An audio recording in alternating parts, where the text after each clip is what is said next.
বিদেশে একজন আছে যে আলোচিত গ্যাং লিডার যে সাজ্জাদ, বড় সাজ্জাদ ওরফে বড় সাজ্জাদ, তার পরামর্শক্রমে তারা কিন্তু সে কিন্তু ইন্ডিয়াতে বা ভারতে পালিয়ে যাওয়ার একটা চেষ্টা তার পরিকল্পনা ছিল। আমাদের টিমটা পিছনে ছিল, তো পিছনে ওখানে গিয়ে আমরা পরবর্তীতে শনাক্ত করতে পারি যে ডেভিড ইমন সহ আরো যে তিনজন আছে, ডেভিড ইমন বা সন্ত্রাসী ইমন, এই যে তাকে যে ধরা হলো, তো এই ধরার পিছনে আসলে অনেক কাহিনী আছে। জাস্ট ছোট করে 1 মিনিট আমি একটু বলি যে তারা কিন্তু অত্যন্ত ধুরন্ধর এবং খুবই চালাক, এবং তারা কিন্তু কোনো নেটওয়ার্কের বাইরে থাকে। বলা যায় যে তারা ওইরকম সিম ইউজ করে না, সব বিদেশি নাম্বারগুলো ব্যবহার করে, অ্যাপসের মাধ্যমে তারা কথা বলে।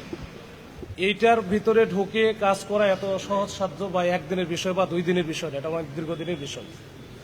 তো সর্বশেষ আমরা যখন এই চক্র, বিশেষ করে ডেভিড ইমনের, ও যখন দেশে যখন দেখতেছে যে তার ধরা পড়ার সম্ভাবনা আছে বা এটা বেশি আলোচিত হয়ে গেছে, তখন যে বিদেশে একজন আছে যে আলোচিত গ্যাং লিডার যে সাজ্জাদ, বড় সাজ্জাদ ওরফে বড় সাজ্জাদ, তার পরামর্শক্রমে তারা কিন্তু সে কিন্তু ইন্ডিয়াতে বা ভারতে পালিয়ে যাওয়ার একটা চেষ্টা তার পরিকল্পনা ছিল। এই পরিকল্পনা সম্পর্কে আমরা সম্মুখভাবে অবগত হই, এবং এখান থেকেই সে এই যে যাওয়ার চেষ্টা করে চট্টগ্রাম থেকে ঢাকা, এই যে চট্টগ্রাম থেকে ঢাকা যাওয়ার পথেও কিন্তু আমরা ওই দাউদকান্দি যে এলাকাটা, ওইখানে আমাদের কুমিল্লা জেলার যে পুলিশ আছে, এসপি স্যারের সহযোগিতা ওখানেও আমরা চেষ্টা করেছিলাম, কিন্তু পরবর্তীতে আমরা ওখানে সফল হতে পারি না। এরপরে ঢাকাতে ঢুকে যাই, তার ওখানে গিয়ে কিন্তু গাড়ি বদল করে, তার ইভেন তাদের যে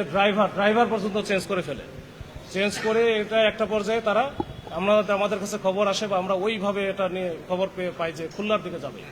তা আমরা কিন্তু সেইভাবে এই যে পদ্মা সেতুতে যে টোল প্লাজা আছে, ওইখানেও কিন্তু আমরা একটা চেকপোস্ট স্থাপন করি। বিশেষ করে ওইখানকার মুন্সিগঞ্জের পুলিশ সুপার স্যারের তাৎক্ষণিক রেসপন্সে ওইখানে ভালো একটা আমরা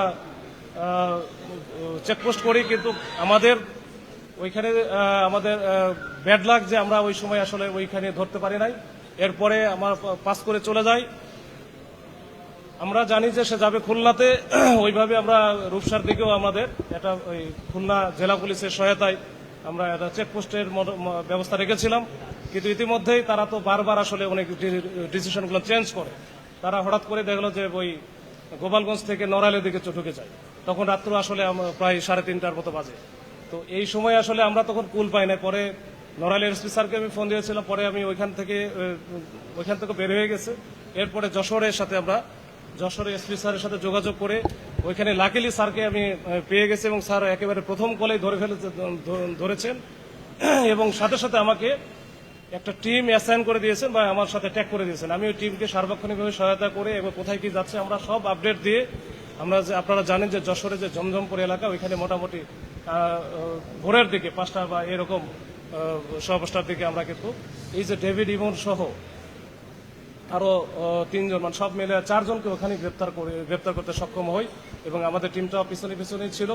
তো ওখানে গিয়ে আমরা পরবর্তীতে শনাক্ত করতে পারি যে ডেভিড ইমন সহ আরো যে 3 জন আছে, সবাই আসলে তারা ক্লোজ অ্যাসোসিয়েটস, এবং এরা কিন্তু একেবারে ওই যে শুটার বলা যায়, বিভিন্ন জায়গায় সন্ত্রাসী কার্যক্রম থেকে শুরু করে চাঁদাবাজি সকল কার্যক্রমে তারা ওস্তাদ।